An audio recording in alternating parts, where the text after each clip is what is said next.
Hello बच्चों, आज हम बात करेंगे एस्ट्रोनॉमिकल टेलीस्कोप की। एस्ट्रोनॉमिकल टेलीस्कोप का मीन्स होता है कि हम एक प्लेनेट पर खड़े होकर किसी दूसरे प्लेनेट को देख रहे हैं। जैसे हम अर्थ पर खड़े हैं और हमें कोई स्टार देखना है तो हम एस्ट्रोनॉमिकल टेलीस्कोप का यूज करेंगे। वहीं हम अर्थ पर खड़े होकर और अर्थ पर ही कोई चीज़ को देख रहे हैं, दूर की चीज़ को देख रहे हैं, तो वहाँ पर टेरेस्ट्रियल टेलीस्कोप का यूज करेंगे। तो बच्चों, ये क्वेश्चन एस्ट्रोनॉमिकल टेलीस्कोप जो कि हमारे सिलेबस में है, बट टेरेस्ट्रियल टेलीस्कोप जो कि हमारे सिलेबस में क्लास 12th फिजिक्स में नहीं है। तो हम एस्ट्रोनॉमिकल टेलीस्कोप की बात करेंगे। तो बात इसमें कंस्ट्रक्शन की है। इसमें बच्चों दो लेंस होते हैं और दोनों लेंस कन्वर्जिंग होते हैं। और कन्वर्जिंग लेंस कौन से होते हैं? कॉन्वेक्स लेंस और डाइवर्जिंग लेंस कॉनकेव लेंस होते हैं। तो यहाँ पर दो कन्वर्जिंग लेंस लिए हैं, एक ऑब्जेक्टिव है और एक आईपीस लेंस है। ऑब्जेक्टिव लेंस हमेशा आईपीस लेंस से बड़ा होता है। बड़ा यहाँ पर इसलिए लिया गया है क्योंकि यहाँ पर हमें ज़्यादा से ज़्यादा लाइट को क्या करना है, इन्फिनिटी पर रखी हुई ऑब्जेक्ट, मतलब कि जो कि कोई ऑब्जेक्ट है इन्फिनिटी पर रखी है, जहाँ से लाइट आएगी ज़्यादा से ज़्यादा लाइट कलेक्ट कर सके, इसलिए हमें ऑब्जेक्टिव लेंस को बड़ा है और ये आईपीस लेंस उसके कंपैरिजन में छोटा है। तो कहने का मीन्स ये है, ऑब्जेक्टिव लेंस की जो फोकल लेंथ होती है वो आईपीस लेंस से ज़्यादा होती है, लार्जर होती है। तो इसमें वर्किंग में समझाने के लिए बच्चों इसमें दो केस होते हैं। पहला केस है नॉर्मल एडजस्टमेंट। इस केस का मीन्स ये होता है कि हमें जो इमेज बननी है, हमारी जो इमेज ऑब्जेक्ट के द्वारा जो इमेज बनेगी, जो ऑब्जेक्ट की जो इमेज बनेगी वो, और वहीं स्पेशल एक दूसरा केस है स्पेशल एडजस्टमेंट। इसका मीन्स होता है कि फाइनल इमेज जो बनेगी वो आपकी एक डिस्टेंस पर बनेगी, यानी least distance of distinct region पर। तो नॉर्मल एडजस्टमेंट में हमें इमेज इन्फिनिटी पर बनानी होती है और वहीं स्पेशल एडजस्टमेंट में इमेज हमें कुछ दूरी पर, कुछ डिस्टेंस पर बनानी होती है। तो बच्चों यहाँ पर हमने क्या किया है, हमने यहाँ पर दो लेंस लिए हैं और दो लेंस लिए हैं। एक लेंस है आपका ऑब्जेक्टिव लेंस और एक लेंस है बच्चों आपका आईपीस लेंस। ये कौन सा है? आईपीस लेंस है। तो यहाँ पर आपने दो लेंस लिए हैं बच्चों। तो ये जो ऑब्जेक्टिव लेंस है, इससे ये ऑब्जेक्ट के नियर होगा, तो ऑब्जेक्टिव हमारी कहाँ है? इन्फिनिटी पर रखी है और वहीं पर आप देखिए इन्फिनिटी से कोई लाइट आ रही है और ये आप देखिए आ रही, तो इस तरह से इसके पैरेलल ही लाइट जा रही। तो ये लाइट पड़ी और पड़ने के बाद कन्वर्ज हुई, तो कन्वर्ज हुई, तो इस तरह से आप देखें यहाँ पर कन्वर्ज हुई। वहीं पर आप देखें ये जो ऑप्टिकल सेंटर से जो होकर, ये क्या है? ऑप्टिकल सेंटर है ऑब्जेक्टिव लेंस का, ये ऑप्टिकल सेंटर है आईपीस लेंस का। तो इससे जो लाइन पास हो रही है वो भी एक पॉइंट पर जाकर मीट हो रही है, मिल रही है, और ये लाइट पड़ने के बाद कॉन्वेक्स लेंस में सीधे प्रिंसिपल एक्सिस के कैसे हुई? पैरेलल है, और वो भी जाके एक पॉइंट उसी पॉइंट पर मिल रही है जहाँ से ऑप्टिकल सेंटर से लाइट पास हो रही थी। तो देखा जाए हमें एक इमेज ऑब्टेन्ड हुई जिसका नाम क्या है? ए डैश और बी डैश। तो यानी कि ये ऑब्जेक्ट रखी कोई इन्फिनिटी पर, तो इस लेंस के द्वारा हमें जो इमेज ऑब्टेन्ड हुई वो एक इन्वर्ट इमेज ऑब्टेन्ड हुई। तो यानी कि यहाँ पर केस इन्वर्टेड का लग रहा है। कैसा लग रहा है? इन्वर्टेड का, रियल और इन्वर्टेड का। और यही इमेज, ये जो इमेज छोटी सी इमेज बनी है ए डैश और बी डैश जिसका नाम है, और यही हमें इस लेंस के द्वारा हमें देखनी है। ये इमेज अब मैग्नीफाइड होकर हमें दिखेगी। तो अब हम क्या करेंगे, अब टेलीस्कोप के जो ट्यूब है उसमें आईपीस लेंस को ऐसा एडजस्टमेंट करेंगे कि जिससे हमारा जो ऑब्जेक्टिव लेंस का फोकल लेंथ है और आईपीस लेंस की जो फोकल लेंथ है एक ही पॉइंट पर मीट हो, मतलब कि एफओ भी इसी पॉइंट पर हो और एफई भी इसी पॉइंट पर। तो इस तरह से हम एडजस्टमेंट करेंगे कि हमारे दोनों पॉइंट, दोनों की फोकस कहाँ पर हो? ऑब्जेक्टिव आईपीस के एक ही पॉइंट पर मीट करें। तो आप देखिए, हम ये जानते हैं ये बीटा जो एंगल है ये इमेज एंगल है। ये इमेज जो है, अब आप देखिएगा ये इमेज जो बनी है इसको देखने के लिए बीटा एंगल है। ये लाइन आप देखिए आगे, हम इस तरह से ये लाइट पड़ी और पड़ने के बाद अगर हम आप देखें ये पॉइंट जहाँ पर मीट किया है, अगर इसे ऑप्टिकल सेंटर से गुजारें और दूसरा ये लाइन आगे पास करें, तो पास करने के बाद इसे ऐसे बेंट हो जाती है। ठीक है, बेंट होने के बाद अगर हम इसे अपनी आई को, अगर व्यक्ति इधर से देख रहा है तो जब हम देखेंगे तो ये लाइनें आगे बढ़ाएंगे डॉटेड में, तो आप देखिए ये इमेज जो बनेगी बच्चों आगे कहीं नहीं मिलेगी, क्योंकि पैरेलल जा रही है, तो इसके मतलब कहीं मिलेंगे तो कोई इन्फिनिटी पर। तो इससे हमारा यहाँ पर एक केस सॉल्व होता है कि इन्फिनिटी पर इमेज ऑब्टेंड होगी। अब हमें इसका सोल्यूशन निकालना है। क्या निकालना? Magnifying power. अब मैग्नीफाइंग पावर का बच्चों फार्मूला होता है बीटा अपॉन अल्फा। बीटा यहाँ पर एंगल है जो इमेज को देखा जाता है, अल्फा वो एंगल है जिसमें हमें ऑब्जेक्ट देखना है। अब यहाँ पर क्या है, ये ऑब्जेक्टिव लेंस में ये एंगल जो है वो अल्फा है जो ऑब्जेक्ट को देख रहा है। ऑब्जेक्ट कहाँ पर रखिए? इन्फिनिटी पर रखिए। तो ये किसे देख रहा है? ऑब्जेक्ट को। तो ये अल्फा है, तो वर्टिकल अपोजिट होने के कारण ये अल्फा, ये भी एंगल अल्फा होगा। वर्टिकल कैसे हैं? एक दूसरे के अपोजिट हैं। और वहीं पर आप देखें ये एंगल क्या है, यहाँ पर आईपीस लेंस में देखिएगा ये एंगल जो आप देख रहे हैं बीटा, ये किसे देख रहा है? इमेज को। इमेज को देखेगा, और ये इमेज देखिए आप कहाँ बनेगी? इन्फिनिटी बनेगी, दोनों लाइन पैरेलल हैं। तो बच्चों यहाँ एफ ई भी यहाँ पर है, तो इसलिए यहाँ से यहाँ तक की जो डिस्टेंस है एफ ई है। और वहीं ऑब्जेक्टिव लेंस के ऑप्टिकल सेंटर से और इमेज जहाँ पर बनी है वहाँ पर जो एफ ई बना है पॉइंट, उसकी भी लेंथ क्या है? लेंथ क्या है? F O. तो अब इसे सॉल्व करेंगे बच्चों। फार्मूला हमारा बच्चों क्या होता है? M O M equals to beta upon alpha ten. तो इसे लगभग हम approximate ten beta upon ten alpha लिख सकते हैं। तो टेन बीटा हमें निकालना है। बीटा क्या है? Image angle. तो टेन बीटा हम किससे निकालेंगे? In triangle A dash B dash E से। तो बच्चों यहाँ देखिए ए डैश बी डैश और ये रहा आपका ई। अब टेन बीटा आपका होता है परपेंडिकुलर अपॉन बेस। तो परपेंडिकुलर अपना क्या हो गया? ए डैश बी डैश, और बेस क्या हो गया? B dash E. तो बच्चों देखो हमने क्या किया, बीटा की टेन बीटा की जगह हमने A dash B dash upon B dash E लगाया, फिर अपॉन का साइन लगाया है, फिर टेन अल्फा की वैल्यू लगाएंगे। तो किस एंगल से निकालेंगे? A dash B dash O. तो अल्फा एंगल कहाँ है? ए डैश आपका ये A dash B dash O.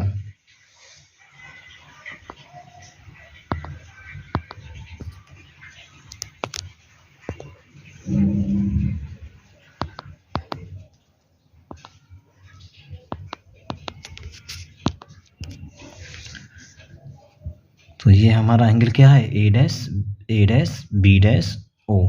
तो हमारा ये alpha angle tan alpha angle कहाँ से निकलेगा? In triangle A dash B dash O से। तो हमने A dash B dash O से हमने ये एंगल निकाला है।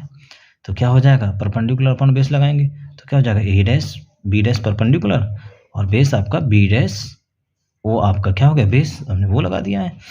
अब ये बेटा ये ऊपर जाएगा तो आपका डिनोमिनेटर ऊपर पहुंच जाएगा, न्यूमरेटर नीचे आ जाएगा। तो आप देखिए इस कंडीशन में ए डैश और बी डैश आपको दोनों साइड से कट जाएगा, तो ये कंडीशन आ जाएगी। अब बी डैश ओ की वैल्यू आप अच्छी तरह से जानते हैं इस डायग्राम, बी डैश ओ की वैल्यू क्या है? एफ ओ।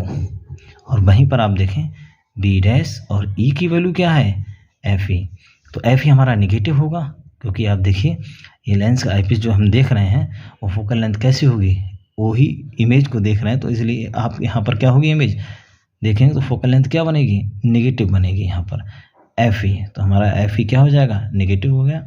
अगर हम लेंथ ऑफ टेलीस्कोप निकालेंगे तो आप देखिए दोनों के बीच की जो लेंथ निकालेंगे तो हम क्यों ना यहाँ से यहाँ तक की इमेज एफ ओ और यहाँ से यहाँ तक की डिस्टेंस एफ ओ और यहाँ से यहाँ तक, यानी इन दोनों के बीच की, इनके ऑप्टिकल सेंटर और इसके ऑप्टिकल सेंटर के बीच की दोनों को डिस्टेंस को ऐड कर दिया है। देखिए ऊपर यहाँ से यहाँ तक एफ ओ और वहीं यहाँ से यहाँ तक आपकी एफ ई होगी, इन दोनों को ऐड कर दिया है। तो आप इस तरह से देखिएगा, ये यहाँ पर बी डैश की वैल्यू एफ ओ भी लगाई है और यहाँ पर ये वहीं इसी एडजस्टमेंट में करने के लिए, तो इसलिए हमने क्या लगाया? एफ ई हमारा कैसा लगेगा? निगेटिव लगेगा। उसी साइड हमें देखना है, इमेज को कैसा है उसी साइड देखना है। तो इस इमेज को और बड़ा देखेंगे तो अब एट इन्फिनिटी पर बनेगी तो कैसा केस होगा? वर्चुअल का केस होगा। जिधर इमेज होगी, जिधर ऑब्जेक्ट होगी उधर ही आपकी इमेज बनेगी, तो केस वर्चुअल का। इसलिए आप देखें एफ ई हमारा क्या हो गया? निगेटिव हमने यहाँ पर लिया है।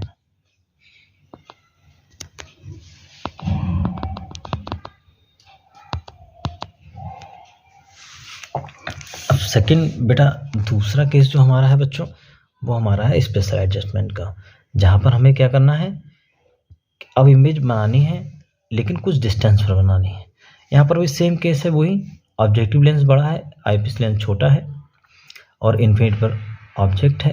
तो इस तरह से आप देखिए वही कंडीशन कहीं जाके पॉइंट मिलना है। बस स्पेशल एडजस्टमेंट में क्या करना है कि लेंस को और थोड़ा और करीब ऐसे एडजस्टमेंट करते हैं कि उसके थोड़ा और करीब कर लेते हैं। इसमें आप देखिएगा जब आपको ये केस पढ़ाया था तो थोड़ा 1 से 20 डिस्टेंस कम थी, लेकिन हम ऐसा करते हैं कि अब आईपीस लेंस को ऐसे एडजस्ट करते हैं, जो हमारे आँख के पास लगा होता है वो आईपीस इसको इस तरह से एडजस्टमेंट करते हैं कि हमारा फोकल लेंथ जो इसका फोकस होगा, आईपीस लेंस का जो फोकस होगा वो अब उसी पॉइंट पर ना बने। ठीक है, जहाँ पर इमेज का बी डैश पॉइंट है वहीं पर देखो इसका फोकस है। और उस केस में क्या था, एफ ई और एफ ओ एक ही पॉइंट पर थे, ऐसे एडजस्टमेंट किया था। और इसमें हमने अब ऐसा एडजस्टमेंट किया कि हमारा एफ ई पॉइंट जो है एफ ओ पर नहीं है। तो यानी कि हमने आईपीस लेंस को इस बार इमेज की ज़्यादा करीब रख दिया है। तो उसी प्रकार जैसे देखें कि ये हमारा बेंट हुआ, बेंट होकर एक पॉइंट पर मिला और पॉइंट पर मिलने के बाद हमने इसे आईपीस के ऑप्टिकल सेंटर से पास किया है। तो ये लाइन आप देखें आगे जा रही है और वहीं पर ये लाइन इसके पैरेलल नहीं हुई, थोड़ा इन दोनों के बीच में गैप हो गया, बहुत ज़्यादा गैप हो गया। जब ये आगे चल के जब हमारी आई हम देखने वाला व्यक्ति इधर से देख रहा है तो देखते हैं कि हमारी ये लाइन जाके अब किसी एक पॉइंट पर मिलती हैं और वहीं से हमें एक परपेंडिकुलर प्रिंसिपल एक्सिस के ड्रॉ कर देते हैं। वो हमारी फाइनल इमेज बन गई ए डबल डैश और बी डबल डैश। तो यानी इस इन्फिनिटी पर रही ऑब्जेक्ट इस लेंस के माध्यम से देखी जा रही है, तो ये इमेज बन रही है ए डैश और बी डैश, जो इस लेंस के लिए रियल और इन्वर्टेड का वर्क कर रही है। अब इस लेंस के लिए ये जो इमेज बनी है वो इस लेंस के लिए ऑब्जेक्ट का काम कर रही है, तो इसीलिए इसकी डिस्टेंस यू ई रखी है। आईपीस लेंस और ये ऑब्जेक्ट का काम करेगी तो यू ई हो गई। अब ये इस आईपीस लेंस के लिए ये जो इमेज इसके द्वारा बनी है वो ऑब्जेक्ट का काम कर रही है। और आगे चल के बच्चों इसी को हम देखते हैं एक पॉइंट पर जाके मिल जाती हैं। तो इस लेंस के द्वारा अब ये केस वर्चुअल और इरेक्ट में कन्वर्ट हो गया। तो कहने का मीन्स ऑब्जेक्टिव लेंस के द्वारा रियल और इन्वर्टेड का बन रहा है और आईपीस लेंस के कारण वर्चुअल और इरेक्ट का केस बन रहा है। तो यही इमेज जो इसके द्वारा ऑब्जेक्टिव लेंस के द्वारा जो इमेज बनी है, ये इमेज आईपीस लेंस से ऑब्जेक्ट की तरह काम कर रही है और ये एक बहुत बड़ी इमेज बन रही है A double dash B dash. तो कहने का मतलब हमें ये इमेज फाइनल इमेज ऑब्टेंड हुई जो कि कुछ डिस्टेंस पर है और उस डिस्टेंस को बी मतलब image distance of eyepiece is equal to distinct division के लिए स्मॉल डी कुछ भी हो। तो A double dash B dash हमारी कैसी है, फाइनल इमेज है। तो बच्चों यहाँ पर ऑब्जेक्ट का एफ ओ यहाँ तक है इमेज तक और वहीं पर एफ ई से ली गई दूरी यहाँ पर फोकल लेंथ ऑफ आईपीस की है। तो बच्चों इसमें सॉल्व करने के लिए हम क्या करेंगे, तो बच्चों अब हम क्या करेंगे, इसका मैग्नीफाइंग पावर निकालेंगे। तो मैग्नीफाइंग पावर निकालने के लिए हम क्या करेंगे, ये तो हमें पता है M equals to beta upon alpha, tan beta upon alpha. वहीं पर टेन बीटा कौन सा ट्रायंगल निकला, A dash B dash E. तो यानी कि A dash B dash E से निकालेंगे, परपेंडिकुलर अपॉन बेस लगाएंगे। तो ए डैश बी डैश यानी कि ए डैश बी डैश आपका परपेंडिकुलर और बेस बी डैश और ये हो गया लगाया। फिर टेन अल्फा इमेज एंगल होता है। इमेज एंगल आप देखिए कौन सा ट्रायंगल लेंगे, ओ ए डैश बी डैश, क्योंकि ये वर्टिकल ये इमेज को देखने के लिए होता है तो ये वर्टिकल अपोजिट इसके हो जाएगा। तो यानी कि ट्रायंगल ओ ए डैश बी डैश में हमें क्या निकालना है, ऑब्जेक्ट का देखना है। तो ऑब्जेक्ट का एंगल देखने के लिए हम ट्रायंगल कौन सा लेंगे, ए डैश बी डैश और ओ। तो हमने ए डैश और बी डैश और ओ लिया है। तो इसमें निकालने के लिए हम देखेंगे कि हमारा क्या हो गया कि हमने लिखा है कि ए डैश बी डैश यानी कि परपेंडिकुलर और बेस हमारा क्या हो गया, बी डैश ओ हमारा बेस हो गया। अब हमने क्या किया, मैग्नीफिकेशन पावर निकालने के लिए टेन बीटा की जगह ये वैल्यू लगा दी, यानी टेन बीटा और टेन अल्फा की वैल्यू इस इक्वेशन में लगा दी। तो इसमें लगाने के बाद हमें कुछ इस तरह से ऑब्टेंड हुआ और ऑब्टेंड होने के बाद बी डैश और ओ डैश ए डैश डबल बी डैश ये कट जाएगा। तो हमारा ये फाइनल ये ऑब्टेंड होगा। अब हमने क्या किया, बी डैश ओ, अब यहाँ पर देखना है कि बी डैश जो ओ है, बी डैश ओ, अब बी डैश ओ की जो वैल्यू है तो बच्चों कितनी हो जाएगी, अब बी डैश ओ की वैल्यू आप देखेंगे यहाँ पर बी डैश ओ की वैल्यू क्या है बच्चों, एफ ओ है। क्या है, एफ ओ है। तो एफ ओ हमने लगाई और वहीं पर बी डैश ई की वैल्यू क्या है, बी डैश ई की वैल्यू, देखिए बी डैश ई की वैल्यू क्या है यहाँ पर यू ई, तो वहीं हमने क्या लगाया यू ई वैल्यू लगाई, और जो कि यहाँ पर कैसी है माइनस की लगेगी। तो माइनस की लगने के बाद तो हमने यहाँ पर बच्चों क्या किया है, तो इस तरह से हमने F O upon minus U E, तो हमें इस तरह से हमने लिख लिया है 1 अपॉन यू को अलग कर लिया है। क्यों, इसलिए कि अब हम वैल्यू निकालेंगे 1 अपॉन यू की, तो इसे हमने इक्वेशन 1 मान लिया है। अब बच्चों अब हमें इसमें मैग्नीफिकेशन में, क्योंकि हमारी नॉर्मल एडजस्टमेंट है, सॉरी स्पेशल एडजस्टमेंट है, तो मैग्नीफिकेशन की पावर निकालनी, फोकल से हमारा फोकल लेंथ ऑब्जेक्ट की है और आईपीस की है, क्योंकि हमें इस बार इमेज बन गई है, क्योंकि इन्फिनिटी पर नहीं बनी, किसी डिस्टेंस बनी, तो हमारा इसमें ऐसा फार्मूला मैग्नीफिकेशन का बनाना है जिसमें फोकल लेंथ ऑब्जेक्ट की भी आए और आईपीस की भी आए। तो अब बच्चों देखिए ये फार्मूला होता है 1 upon F, lens formula 1 upon F equals to 1 upon V minus 1 upon U. तो यहाँ पर आईपीस के लिए आईपीस से लेंस से ही तो फाइनल इमेज बन रही है, तो इसलिए बच्चों हमने F E B E U E, तो बी ई का मतलब माइनस डी लगाएंगे वैल्यू, क्योंकि यहाँ पर डिस्टिंग भी है, कुछ डिस्टेंस पर इमेज बन रही है ना, तो इसलिए आप देखिए हमने बताया था कि आईपीस लेंस से जो इमेज फाइनल बनेगी वो B E equals to D के बराबर हुई, कुछ डिस्टेंस पर बन रही, तो इमेज डिस्टेंस यहाँ पर हमने स्मॉल डी मान ली है। तो वहीं पर बच्चों देखो इस माइनस डी हो गई, यू ई जो हमें आप देखिए यहाँ पर यू ई जो हमें यहाँ पर क्या लेनी है ऑब्जेक्टिव डिस्टेंस है, ठीक है। तो ये इमेज जो बनी थी इसके द्वारा वो इस लेंस के लिए ऑब्जेक्ट का काम कर रही है। तो बच्चों यहाँ पर देखिए यू ई की वैल्यू माइनस यू ली है एंड एफ ई की वैल्यू एफ ई प्लस में ली है। तो आप देखिएगा एक केस इसके द्वारा वर्चुअल का आ रहा है, तो आप देखिए एफ ई लिया है तो प्लस का रहेगा, तो ये जो वैल्यू जितनी दी हैं ये ऊपर लगा दी, तो 1 अपॉन एफ ई की जगह एफ ई और बी ई की जगह माइनस का डी, और वहीं पर माइनस का साइन लगाते हुए 1 अपॉन यू की जगह 1 अपॉन माइनस यू लगाया। तो बच्चों हमने क्या किया 1 अपॉन यू को इधर ले गए और 1 अपॉन एफ ई को उधर ले गए। तो उधर ले जाने पर बच्चों ये हमारा केस कुछ इस तरह से हो जाता है, ज़रा देखिएगा इस तरह से, यानी 1 upon you E 1 upon F E और ये आपको उधर गया तो 1 प्लस डी हो गया, यानी कि ये अपनी जगह ही रहा और हमने इसे उधर भेज दिया है बस। तो 1 अपॉन डी। अब बच्चों इस केस में क्या हुआ, हमने 1 अपॉन एफ ई को यहाँ से इस स्टेप से 1 अपॉन एफ ई कॉमन लिया, तो कॉमन लेने के बाद ये तो 1 हो गया और ये यहाँ से कॉमन होगा तो एफ ई ऊपर चला जाएगा तो डी रह जाएगा। तो 1 अपॉन यू ई वैल्यू बच्चों निकल गई। इस वैल्यू को 1 अपॉन यू की वैल्यू को जो आप देख रहे हैं यहाँ पर जो निकल के आई है, इस वैल्यू को हमने इस इक्वेशन में पुट कर दिया जो मैग्नीफिकेशन निकाला था। तो आप देखिए इसमें आप पुट करेंगे ये वैल्यू, इस वैल्यू को हमने इसमें पुट किया 1 अपॉन यू की जगह है, तो आप पुट करेंगे माइनस एफ ओ और 1 अपॉन एफ ई लगकर 1 plus F E upon D आ गया। तो यानी यहाँ पर जो नेगेटिव साइन जो निकल के आया है वो ये शो कर रहा है कि फाइनल इमेज जो बन रही है वो इन्वर्टेड बनेगी। कैसी बनेगी? इन्वर्टेड बनेगी, वो भी उल्टी बनेगी यानी, ठीक है। तो ये यहाँ पर बहुत इंपॉर्टेंट डेरिवेशन है, दोनों एडजस्टमेंट हैं आपके एस्ट्रोनॉमिकल टेलीस्कोप के, बहुत ही इंपॉर्टेंट है।